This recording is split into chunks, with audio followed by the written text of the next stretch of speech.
Bonjour à tous, voici les titres de l'actualité. 3 mai 2017, la communauté internationale célèbre la 24e journée mondiale de la liberté de la presse. En attendant de vous faire revivre l'événement au Bénin, nous vous proposons dans ce journal l'historique de la célébration.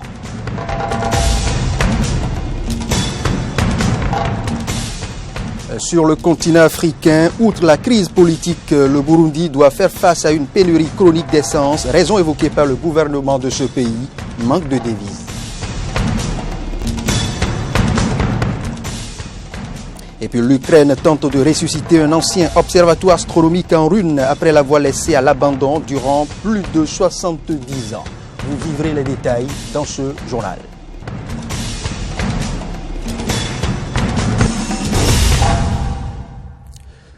À nouveau, bonjour. Ouvrons ce point de l'actualité par la célébration de la Journée mondiale de la liberté de la presse, édition 2017. Reportages, conférences, débats, émissions diverses constituent le menu de cette célébration de par le monde. Remontons maintenant à l'histoire de la Journée mondiale de la liberté de la presse à travers ce commentaire de Judicaël Polycarpe Aïdjinou, dit par Aristide Setti. C'est aux Nations Unies que les médias du monde entier doivent l'instauration d'une journée mondiale de la liberté de la presse. Mais que d'efforts ont été notés avant cette instauration. Tout commence en 1991 lorsque la 26e session de la conférence générale de l'UNESCO adopte une recommandation relative à cette journée. La même année, les journalistes africains ont proclamé la déclaration de Windhoek sur le pluralisme et l'indépendance des médias. Ces différentes actions vont finalement inspirer l'ONU qui, en 1993, va proclamer le 3 mai Journée mondiale de la liberté de la presse.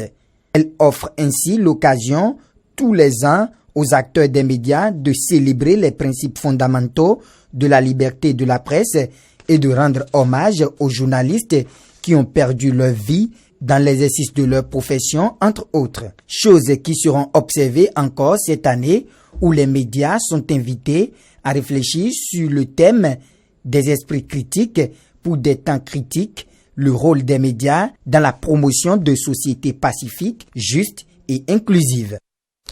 Et nous parlons encore médias. Liberté de la presse au Bénin, état des lieux sous le régime de la rupture.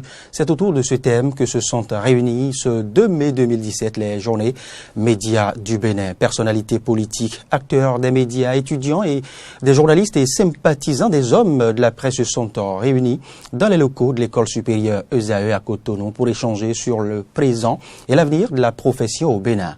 Les journées médias se poursuivent jusqu'au 7 mai au stade Mathieu Kérékou de Cotonou. Et ce journal se poursuit bien évidemment et nous changeons déjà de registre. Ils sont désœuvrés et pourtant ils sont salariés. Ces travailleurs du ministère de la fonction publique n'ont plus grande chose à faire et s'en offusquent bien évidemment. C'est ce qui justifie les manifestations qu'ils ont organisées ce mercredi, ce mardi, j'y arrive. Je vous invite maintenant à écouter leur porte-parole. Il a nom Hugues Akpo qui nous fait ici le point des différentes revendications. Il est au micro de Roland Torinques et Damien Pedro. Nous sommes 8 à signer la motion de sitting parce qu'on en a ras-le-bol, on en a marre, on est fatigué. Nous sommes fatigués d'attendre 12 mois sans travail. C'est vrai que quand le gouvernement s'était installé, lorsque nous avons posé le problème de travail, on nous disait « Attendez, le budget, ce n'est pas notre budget, ce n'est pas ci, ce n'est pas ça. » Nous avons pris toute notre patience. Ils nous ont promis qu'en 2017, que la situation va s'améliorer, que dès janvier 2017, les activités seront lancées lorsque les PTA seront conçus. Ce que nous avons fait, janvier 2017, février, mars, avril, et nous sommes début mai. Nous avons dit, trop c'est trop. Nous ne travaillons pas. Le sitting, c'est un sitting qui réclame du travail. Le personnel réclame du travail. Le personnel veut travailler. En termes de vous n'avez pas d'occupation dans le ministère? Nous n'avons pas d'occupation dans le ministère. L'administration est bloquée. Alors, qu'est-ce qui justifie cette chose? Nous ne saurons le dire. Parce que le travail intellectuel a été fait. C'est-à-dire la conception des PTA. Les PTA existent. Et chaque fois, on remanie les PTA. Et il faut envoyer le PTA au palais. Il faut aller au palais, il faut faire ci, il faut faire ça. Les ressources manquent. SICFIP est fermé. On ne veut pas ouvrir SICFIP. Si nous faisons déjà 5 mois dans l'année sans rien faire, Alors que déjà en Saint-Am, on va fermer Sifi, vous pensez qu'on aurait donné quel résultat? Et on va accuser que c'est les agents qui sont des paresseux et autres, tout ça. Si nous n'avons pas de travail, nous, tout compte fait, nous venons de faire un sitting qui sera suivi d'une grève d'avertissement de 48 heures. Le vendredi, tous les agents seront au poste. Nous allons observer un moment de trêve, de moratoire que nous accordons aux autorités pour que les négociations s'ouvrent rapidement. Nous sommes un ministère stratégique sur la carrière des agents et autres, tout ça. Lorsque les carrières ne seront plus traitées, les arrêtés de nomination, de mise à la retraite et autres, tout ça ne seront plus traités, vous-même, vous allez voir. Vous allez voir ce qui va se passer dans le pays. Le gouvernement qui se dit de la rupture, nous venons de finir le premier trimestre. De façon statutaire, la loi l'a prévu, les primes trimestrielles doivent être versées. Le gouvernement a demandé désormais, il n'y aura plus de paiement à vue des primes, qu'il faut fournir nos relevés d'identité bancaire, ce que les agents ont fait. Et jusqu'à aujourd'hui, depuis fin mars, les agents n'ont pas eu leur prime. Le message que nous avons lancé aux autorités, et plus précisément au chef de l'État, c'est de rapidement prendre les dispositions afin que les PTA des différents ministères soient mises en œuvre. Que les nominations qui restent dans les ministères, que les nominations soient faites. Restons dans la même dynamique. Les secrétaires généraux de plusieurs confédérations et centrales syndicales ont procédé ce lundi à l'occasion de la fête du travail à la remise de leur cahier de doléances au ministre du Travail, de la Fonction publique et des Affaires sociales. L'événement s'est déroulé à l'Infosec de Cotonou en présence de plusieurs travailleurs et d'une équipe de la rédaction de Eden TV constituée bien évidemment de Samson Oké et de Denis Marouya. 1er mai 2017, la fête du travail au Bénin n'a pas dérogé à la tradition. C'est en effet l'occasion que choisissent chaque année les centrales et confédérations syndicales pour adresser aux autorités compétentes en la matière leurs revendications les plus importantes. Celles-ci sont consignées dans un cahier de doléances adressé au gouvernement. Ce document se présente en 4 grands points. Nous allons aborder la question du parapublic et du privé. Vous savez très bien que nous avons la question du SMIC avec la hiérarchisation. Vous avez la réduction de l'IPTS qui va être abordée. Dans cette rubrique, nous avons également insisté sur les menaces sur les emplois aujourd'hui. Il y en a beaucoup, les menaces sur les emplois. Et vous savez très bien de quoi nous parlons. Nous aborderons dans cette partie également la violation des droits des travailleurs. Parce que là aussi, nous avons des agressions massives contre le confort des travailleurs que nous sommes à travers des lois qui sont prises sans aucune concertation avec les partenaires sociaux. La hiérarchisation des salaires dans les entreprises suite au relèvement du salaire minimum garanti intervenu en 2014, l'amélioration des conditions de travail et de rémunération des vacataires de l'enseignement supérieur sont entre autres les doléances inscrites dans ce document. Pour les secrétaires généraux signataires, ces différentes préoccupations doivent être prises en compte dans les plus brefs délais par le gouvernement de peur que le temps des négociations ne laisse place à celui des actions. Nous avons tous des activités, mais on a accepté, parce que votre calendrier ne vous permettait pas, on a accepté, ce n'est pas pour venir sacrifier seulement une tradition, c'est pour vous dire que cette rencontre-là, vous devez en tenir compte et tenir compte et grand compte des revendications qui vont tout à l'heure être, n'est-ce pas, lues, et le cahier qu'on va vous remettre pour agir urgemment. Prenant acte des différentes doléances des 6 confédérations et centrales syndicales signataires du dit cahier, la ministre du Travail, de la Fonction publique et des Affaires sociales a, au nom du gouvernement, promis la satisfaction progressive de ces revendications. J'ai écouté avec beaucoup d'attention vos doléances dont je viens de recevoir les cahiers des mains de votre représentant. Comme vous le savez, depuis son avènement, le nouveau régime a fait maints efforts pour organiser les rencontres dans le cadre des sessions de la Commission nationale permanente de concertation et de négociation collective, gouvernement, centrales et confédérations syndicales. Le gouvernement entend poursuivre le dialogue avec les partenaires sociaux que vous êtes, tout en programmant la satisfaction de vos doléances parce qu'elles sont parfois si nombreuses que leur satisfaction totale demande du temps. Et c'est le cas encore aujourd'hui. À cet égard, je voudrais vous demander de faire preuve de tolérance chaque fois que cela sera nécessaire. Il faut noter que pendant que 6 des centrales et confédérations syndicales présentaient leur cahier de doléances au gouvernement, la CSTB entendait Confédération syndicale des travailleurs du Bénin de Paul Esseiko a choisi pour sa part de boycotter la cérémonie au profit d'une marche de protestation dans les rues de Cotonou. Dans un tout autre chapitre, pour ne pas citer la santé, mardi 2 mai 2017, c'est la journée mondiale de l'asthme, considérée comme une maladie chronique inflammatoire la plus courante chez les enfants. Il convient bien évidemment de connaître sa définition et ses symptômes. Et c'est d'ailleurs ce que tente de nous dire ici le docteur Lionel Sonayon-Mevo. On peut dire que l'asthme est une pathologie chronique liée à une inflammation de la muqueuse bronchique. C'est une pathologie qui est liée la plupart du temps à l'exposition à des allergènes qui se retrouvent dans notre environnement. Les allergènes, ce sont des substances qui se retrouvent dans l'environnement, notamment la poussière, le pollen.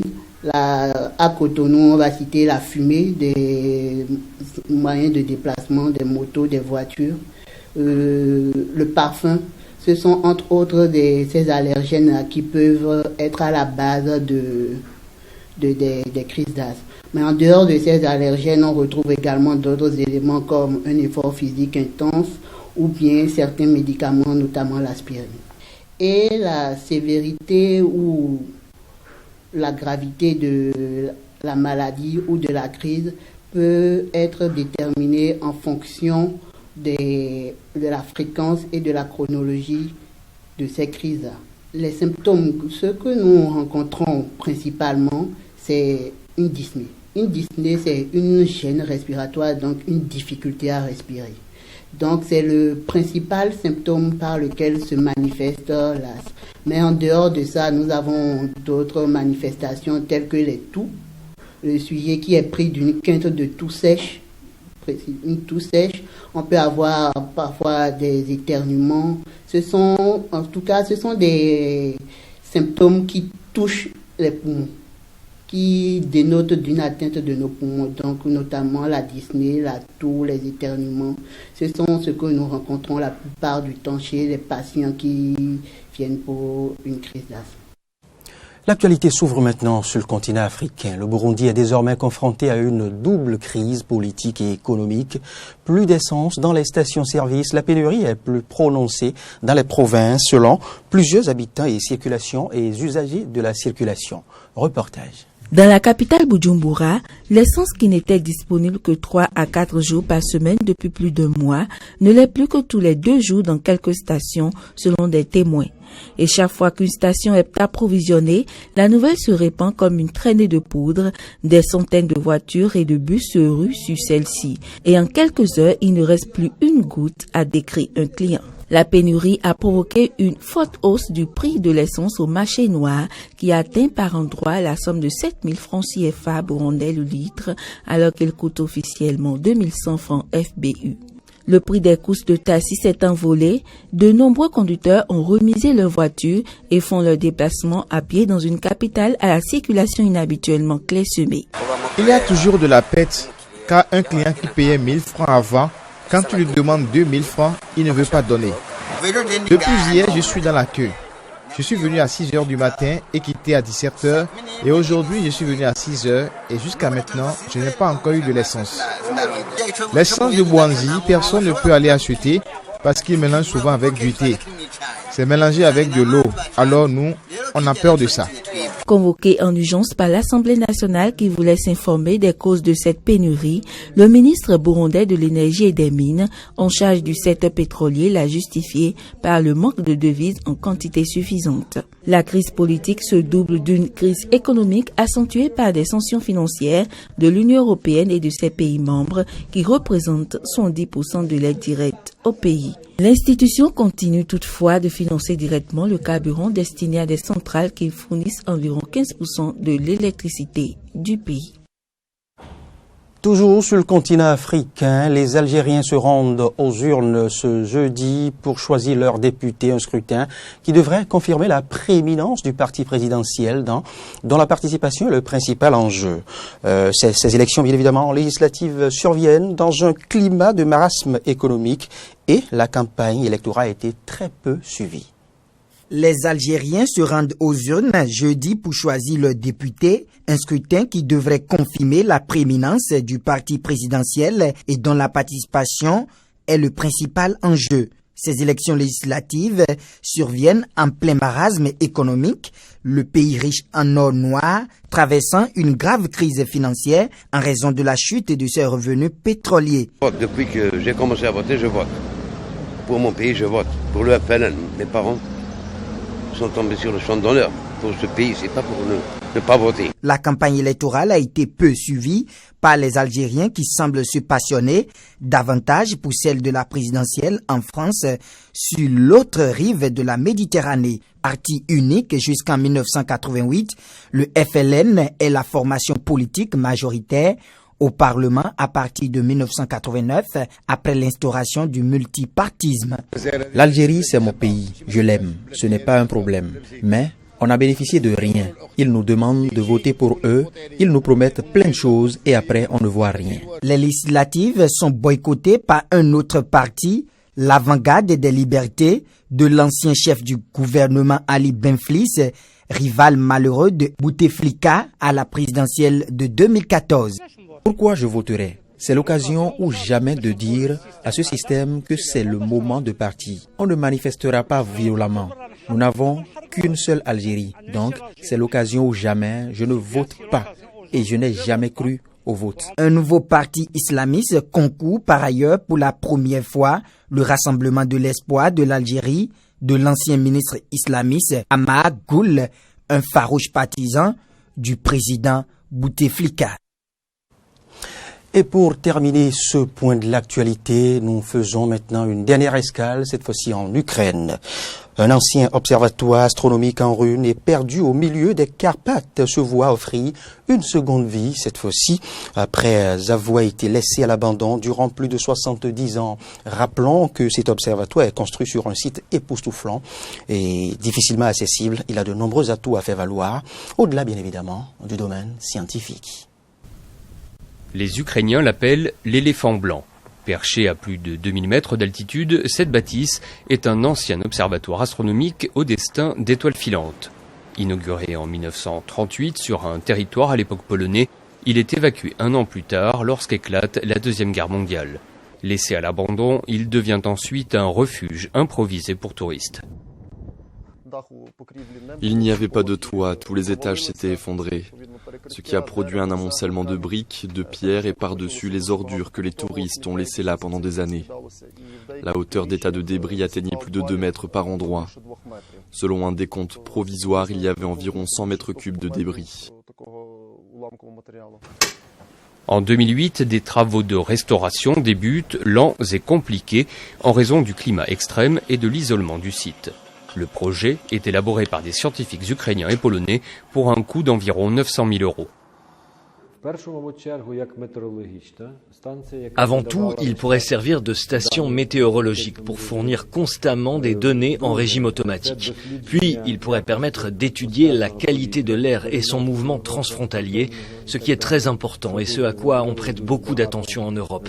Et enfin, on pourrait effectuer des recherches astronomiques.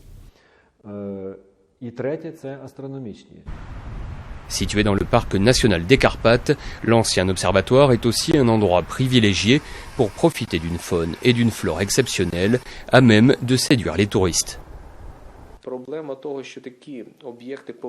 C'est dommage de ne pas avoir de site comme celui-là réparti sur l'ensemble de cette zone de la montagne noire. L'observatoire pourrait donc devenir le premier jalon d'un tourisme moderne en Ukraine, à l'image de ce qui existe déjà dans les pays européens. Avec seulement 60 nuits sans nuages par an, le site de Pipe Ivan est bien loin des standards actuels pour observatoires astronomiques. Mais s'il arrive à se faire connaître, il pourrait s'assurer enfin un avenir près de 80 ans après sa naissance. Et c'est précisément ici et maintenant que prend fin ce point de l'actualité. Merci de l'avoir suivi. Nos informations sont à suivre aussi sur les réseaux sociaux, Facebook, Twitter et sur notre site internet benin-6eden.tv. Bon appétit.